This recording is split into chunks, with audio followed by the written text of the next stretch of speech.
Welcome to Link Ahead.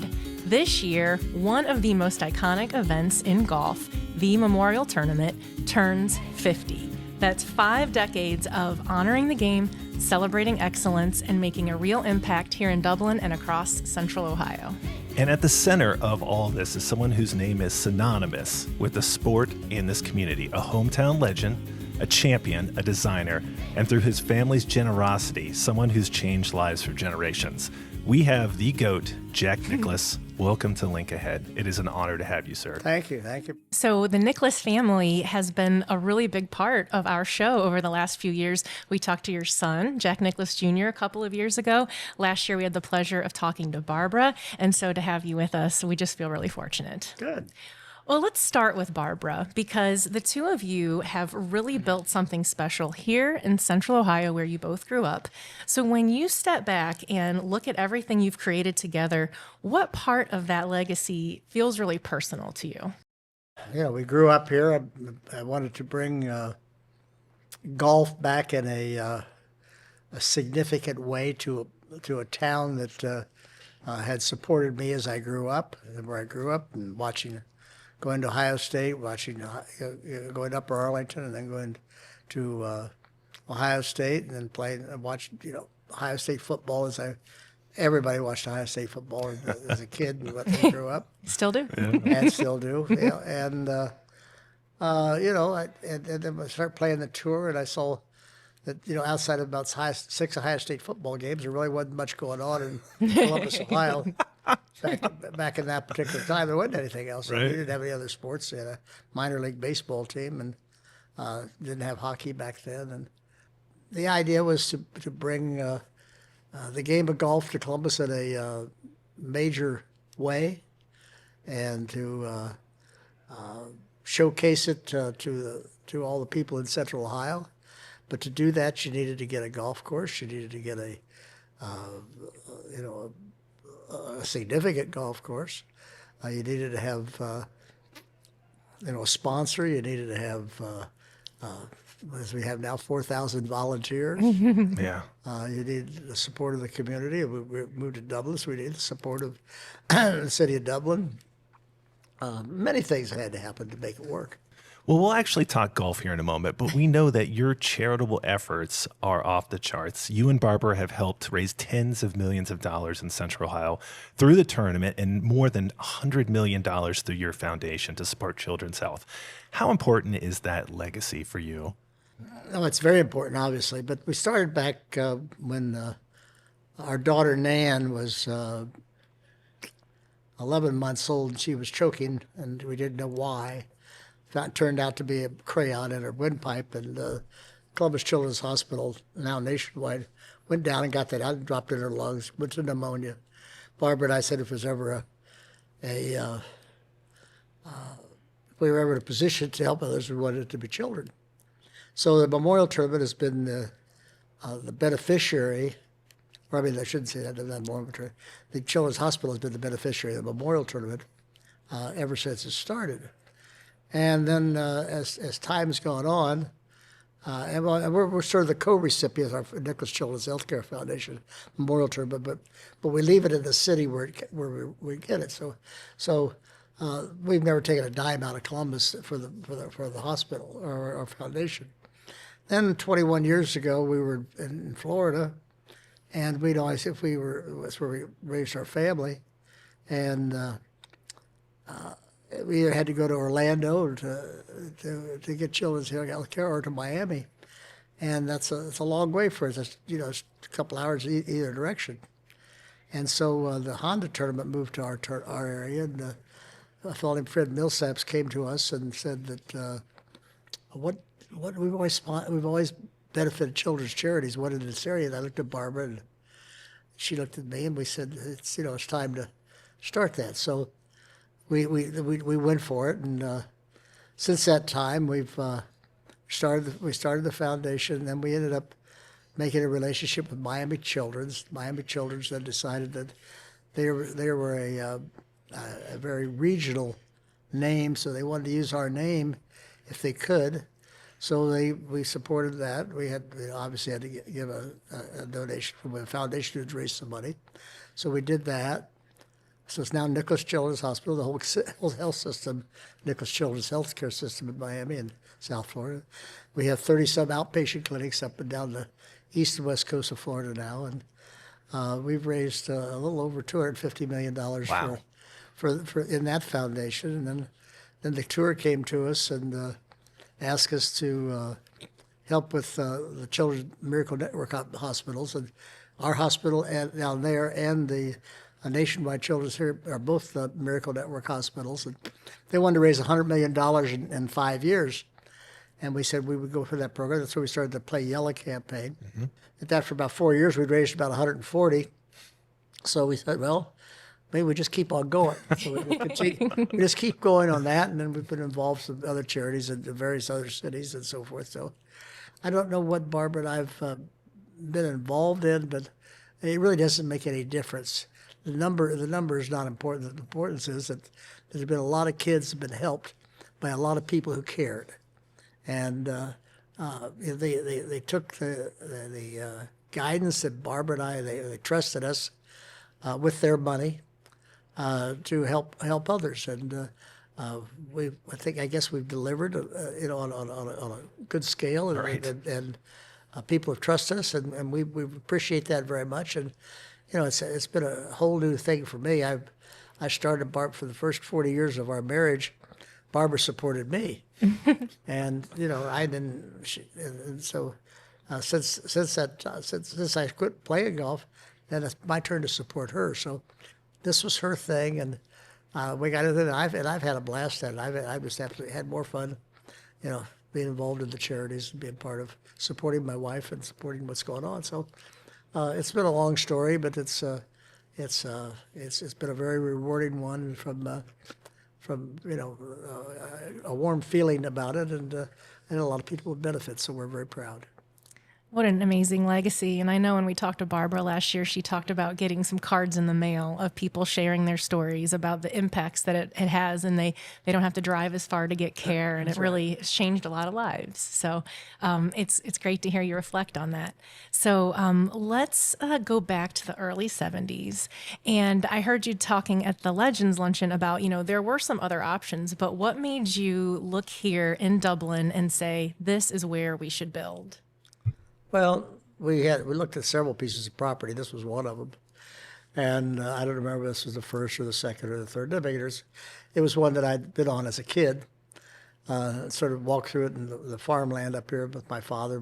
We hunted rabbits. I don't think we ever saw one. Hunted pheasants. No, we never saw a pheasant. But anyway, it doesn't make any difference. I suppose we were deer hunting too, but we never saw a deer either. But now we got more deer and pheasants. Absolutely. Deer, pheasant, ducks. You got everything you think about it. If you look out here, you'll see a fox running across the fairway or something.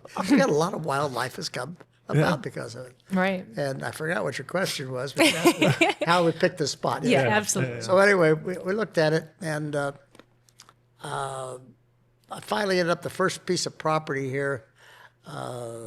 Trying to think what the name of the people was. It's not that important at this point, I suppose, but we bought 150 acres. Then I bought another 100 acres from a fellow named Cherchesky. And then we needed a little bit more land to do what we wanted to do, and the sort of the creek bed went across Ashball Road, and that was the road it used to be up there. It's now right behind the 14th green, and we bought 1,100 and some acres from the Williams family in Cincinnati, and so that gave us a pretty decent size piece of ground. Then try to get how am I going to finance this? Where are we going to get the money? So a fellow I knew from high school, was a couple years ahead of me, the old Putt Pierman, and Putt got involved, and he decided that he would help me with it, and he said he'd get the financing done. And he did it through a public financing with the Ohio company and the Wolf family essentially, and. We did a $9 million public offering, which 2.45 was for the golf course. We did the golf course and spent the 2.45. That's where the golf course had a clubhouse. And at that point in time, I decided that, I was at 20, let's see, what was it? I was probably still in my 20s, probably 29-year-old at that time. That I was not interested in being a real estate business or anything else. So we had some partners that were involved in the project, and I said I gave them the real estate project, and they gave me the golf course land. And so the golf course land was valued at $455,000 in that thing. And we took that land, and then I gave the club an option to buy that land from me at any time. One of the things I wanted to make sure of is that the pros coming in here were my friends, and that I was not profiting off of them. I didn't feel that was the right thing to do. Wasn't comfortable with that. So I structured Muirfield so I couldn't make any money, and Wow. and never have made any money off of Muirfield. I mean, it's probably been my biggest sales tool, simply because of what it is and what's become. Right. But it never made a dime here, and so. The club finally bought the land back from me for $455,000 about 15 years later. The club owns this property. It was a pretty good buy for them, and we've had the sort of a I don't know what you have, it sort of a unwritten rule of the board that we sort of run the property. We always have. And the club and the members have always yielded to that. That's what they wanted. So we've had the tournament, and we've had other events, and the club has grown, and the community has grown. Dublin, was probably less than 1,000 people when we came here. And Dublin's now what 60, 70,000 people, I suppose. Yeah. Over 50, yes. Yeah, over 50. Yeah. Well, your great Dublin's got to be more than that. Yeah. So, Oh, yeah. Oh, absolutely. yeah. So I don't really know what the number is, but anyway, it's become a nice community. The city of Columbus brought water to Muirfield, and then we put water and sewage from here to Dublin. We took it from here. So, Muirfield's been a very integral part of the growth of Dublin, and we're very proud of that. And Dublin's become a very nice community, and the powers to be in Dublin have done a very nice job of growing it and protecting it and making sure that it's not become just a sprawl. Right. It's become a nice community. So we're very proud to be part of that. Awesome. You've had a 50-year relationship with the city of Dublin. How do you think it's gone so well for so long?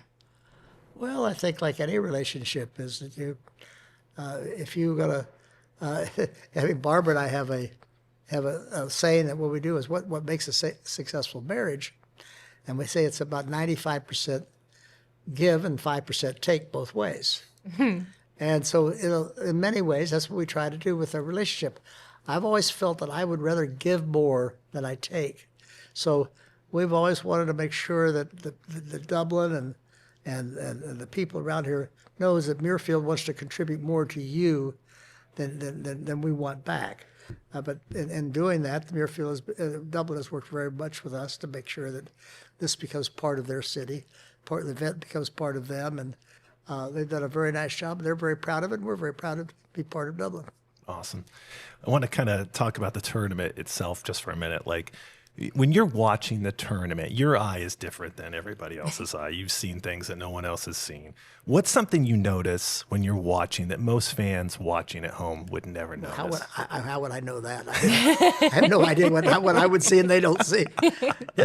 I mean, I look at it from how what I tried to do here was try to create an event that I would want to go play in myself, and as I would want to be treated. Right. I mean, we patterned a lot of the stuff we had from Augusta, and I think Augusta is a wonderful event. But I think there's a lot of things here we've done better than Augusta because we've been more personal about it.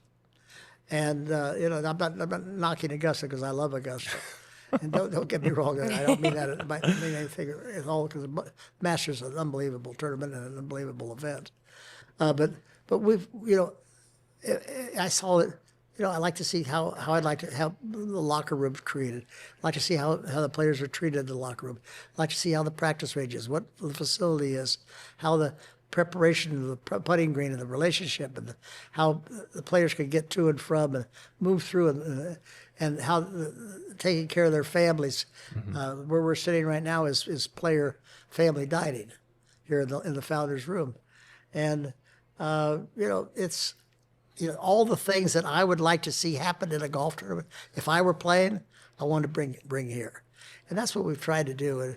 And I don't know whether I ever even came close to answering your question because I can't remember. This is a better answer than what my question was. But I remember what it was. But it's trying to do the thing the right way. Right. And if you try to do something the right way, I think people embrace it. The players have embraced it. I mean, you ask any of the players. I don't know whether I'm sure there's others that have more different opinions, but I would say that a far majority of the players probably prefer this tournament to any other tournament on the tour. Oh, I'm sure. After all this time, what still matters the most to you about tournament week? You try to do what you can do and not try to get out of your own comfort zone. So if we could do what we can do here and do it well, and that's the way I played golf. When I prepared for a golf tournament, I tried to do what I could do, prepared for what I could do, and if I tried to get out of that, that's where I got in trouble. So you try not to get out of that zone that you feel like covers the right thing to do. Mm-hmm. Speaking of the right thing to do, like how has golf changed in your mind when you see the players today and people pay homage to you, like, and you paid homage to the people that came before you, like. What do you see in the players today that's going to keep this game going forward? Well, I think the players today, I always use the phrase they get it. Okay. And what they get is that different than when we started. Charity was a very small part of the tour. Sure. But charity is a huge part of the tour today. And golf gives more to charity each year than all the other major sports combined. Really? Now, that's a lot. Yeah. Mm-hmm. And there's about $4 billion, if I'm not mistaken, given every year. But that's not all through tournament golf. Tournament golf provides maybe a third of that, but the rest of it happens from the 70,000. I don't know how big little tournaments there are around the world that people get involved for local charities and involvement. And golf is a very it's a great game for a community and people to get together and raise money for good causes. And so the tour's done a really good job with that. And as I said, we started out here. We maybe gave $5,000 or $10,000 the first year or two. I don't know. Maybe it's more than that. I really don't know. But and we're not the largest on tour by any means. But I mean, I think Valero might be the largest. They give like $20 million every year to charity. I mean, and that's a lot of money. That is. And they got to work hard to get that done. And so, but it's a big part of what we do, and it's a big part of what the whole tour does now. And I think that's what it's sort of the glue that brings people together for good causes. And I'm sure you realize that that's part of your impact, your and Barbara's impact on the sport and your legacy. So I'm curious, with the game heading in different directions over recent years, how important is it that the Memorial Tournament is a signature event on the PGA Tour? It's one of the top events, and it's going to remain one of the top events. And I can't imagine the tour changing that. The tour relies on us being a pretty integral part of what they do. So we value your time, and we're going to go ahead and go to this section that we call rapid fire. So feel free to say, I'm not answering, or whatever you want to do. So I'm not answering that. Okay. Okay. Some of these are goofy, and some of them are not. So you're a Buckeye, so I'm hoping you embrace this one. If golf had walk-up songs, what would your walk-up song be? My radio is always on XM70, if that's what you mean. Okay. XM70. There we go. Okay. That's Sirius Sinatra. Yeah. I like old music. I don't. Oh, Bruce, you did your research. I can't understand the music today. I don't know how anybody could dance to it to start with. Yeah. It's just throw your hands up in the air and jump up and down. I mean, that's all right. I mean, times change. Absolutely. And it's okay. But I mean, I happen to like slow music that you understand. I mean, I like country, and I like some of the rock. I like things too, but most of the stuff is I like simple stuff. All right, There there with you you. go, Sinatra. Yeah. You heard it here first. That's right. What is one shot that you still think about, not because it was perfect, but because it taught you something? Probably the first putt that I made, or the last putt I made in the U.S. Amateur in 1959. I had an 8-foot putt to win a 36-hole match against Charlie Coe in the finals, and we were all even going to the last hole, and Coe chipped it about an inch from the hole, and I had about an 8-footer to make, and I made that putt. And that putt was a putt that it allowed me to believe in myself and believe that I could do it when I had to do it and do it, and I did it. And so from then on, I believed that I could do that when I needed to make it. And I think it was probably the most important shot I ever hit. Wow. Speaking of playing, you once called winning here in 77 your greatest thrill in golf. Does that still hold true? I think it was the most difficult tournament to win. I mean, I was the host and trying to take care of the players and trying to make sure that the people that came enjoyed it, trying to make sure the golf course was clean. We're picking up cigarette butts and papers and cups and everything. My caddy had to empty his pockets about every 2 holes to get rid of all the stuff I picked up. And I was playing golf at the same time. Hard to focus. I didn't even think about that. You're like the manager of the operation and playing. Oh, I was a cleanup guy too. Yeah, I did all that stuff, and then met with the staff about how the golf course was played, and how it was going to go, and how the tour didn't have wasn't as dominant in those days as it relates to what they picked. I have to ask you, because you rattled that moment off so easily. Do you remember the victories or the losses more? I never heard of any losses. Okay.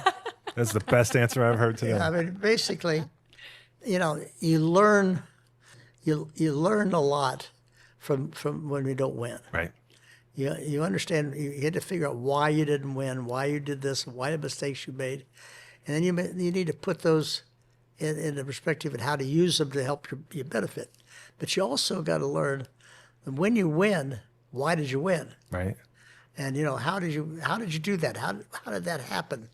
And why? I had a lot of losses. You're going to have playing golf. If you're going to play golf, you're going to have a lot more losses than you are wins. Sure. And so you play along and you try to learn from each time you play and the mistakes that you made, and you try to build on it. Switching gears just a little bit. I'm sorry, you probably get asked this all the time, but we can't not ask about the famous milkshakes. So what's your favorite flavor? Well, actually, I don't. The Buckeye's always is probably the club's favorite. I'm a vanilla malt guy myself. Okay. I'm an old style guy. All right. But the Buckeye's a great milkshake. I think, as I say, that's probably the biggest request is in the locker room is that one. I don't know how many milkshakes we go through, but that's a good stat. That would be a great We're gonna stat have to get that stat. I think they told me something like 11,000 milkshakes. Wow. For a week of a tournament. Cal's here on standby. Ready to go. Right. That's exactly right. One last question. We all watched Happy Gilmore 2 last year. Tell us about that call. Who called you and what made you want to be a part of that? Scott Tolley, who's been with me for 100 years. I think Scott got a call, and then Adam called me and asked me if I would do it. That's awesome. And he couldn't have been nicer. And I said I would do it. So a lot of guys did it. Yeah. It was the who's who. They went up and did it. We had fun. But the first day we went up, and we ended up having, it was like a players' dinner. Yeah. And we were all sitting at a table, Adam and myself, and let's see, Trevino and Freddie Couples, and we had a good conversation. Right. And Travis Kelsey was a waiter. Yeah. He's the waiter. And Travis came up to me, and I wanted to ask him for, I'd like to have an iced tea and lemonade. And he says, you mean an Arnold Palmer. That's right. And I said, no, Jack Nicklaus. And I said, but I get that a lot. That was an ad lib on my part. That was not scripted? No, that was not scripted. Wow. I don't know why I came up with it, and they liked it, so they used it. Comedic That genius. But anyway, it was supposed to be an Arnold Palmer. That was supposed to be a joke, but I had to finish it my way. Adam couldn't have been nicer. He was a terrific host, and I think all the guys enjoyed it and had fun being part of it. That's such a great story, because I'm sure when the first one came out, you were like, "What is this?" And then it's been. I went back and watched the old first Happy Gilmore. Yeah. Kind of find out how stupid it was, Yeah. Yeah. And which it was. Yeah, This was absolutely. too. But that's what it was meant to be. Absolutely. That's what Absolutely. that was stupid humor. and so, but I think they did.